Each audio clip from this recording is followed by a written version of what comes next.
മലയാളികൾക്കെല്ലാം ഏറെ ഇഷ്ടപ്പെട്ട ഒരു നടിയായ അനു സിതാര.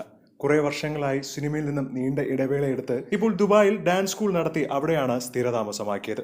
ഭർത്താവും അനു സിതാരയുടെ ഒപ്പം തന്നെയുണ്ട്. എന്നാൽ തന്റെ ജീവിതത്തിലെ വലിയൊരു നഷ്ടത്തിന്റെ വേദനയിലാണ് ഇപ്പോൾ നടി അനു സിതാരയും ഭർത്താവും വീട്ടുകാരും ഒക്കെ. താരം തന്നെയാണ് ഈ ദുഃഖവിവരം ആരാധകരുമായി പങ്കുവച്ചിരിക്കുന്നത്. തന്റെ ജീവിതത്തിൽ ഏറ്റവും അധികം സ്നേഹിച്ചിരുന്ന ഒരു വ്യക്തി, തന്റെ ഉമ്മുമ്മ. ഞാൻ എൻ്റെ ഉമ്മുമ്മയെ ഉമ്മ എന്നാണ് വിളിക്കുന്നത്.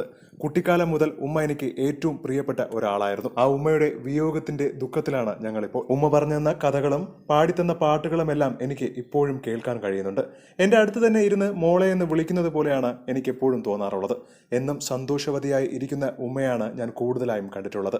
പരാതികളില്ലാതെ പരിഭവങ്ങളില്ലാതെ ഞങ്ങളെയൊക്കെ ഒരുപാട് സ്നേഹിച്ച് ഇന്നവർ ഞങ്ങളെ വിട്ടുപോയി. ഈ ഒരു വേദന എനിക്കും എൻ്റെ കുടുംബത്തിനും താങ്ങാവുന്നതിലും അപ്പുറമാണ്. എന്തിന് ഞാനും എൻ്റെ അനുജത്തിയും അമ്പലങ്ങളിൽ ഉത്സവമായി ഒരുപാട് പരിപാടികൾ അവതരിപ്പിക്കുമ്പോൾ ഒരു തട്ടവുമിട്ട് ഉമ്മയ്ക്ക് വരാൻ പറ്റുന്ന അമ്പലങ്ങളിലെല്ലാം സന്തോഷത്തോടെ മുന്നിൽ തന്നെ ഉണ്ടാവും.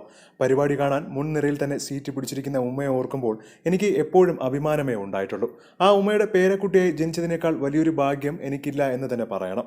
ഇന്ന് അവർ ഇല്ലെന്ന് ഓർക്കുമ്പോൾ തനിക്ക് വല്ലാത്ത ദുഃഖം തോന്നുന്നു എന്ന് പറഞ്ഞുകൊണ്ടാണ് ഉമ്മയുടെ ഈ ഒരു വിയോഗത്തെക്കുറിച്ച് അനു സിതാര സോഷ്യൽ മീഡിയയിൽ കുറിച്ചിരിക്കുന്നത്. ഒരുപാട് പേരാണ് താരത്തിനെ ആശ്വസിപ്പിച്ചുകൊണ്ട് കമന്റുമായി രംഗത്ത് വരുന്നത്.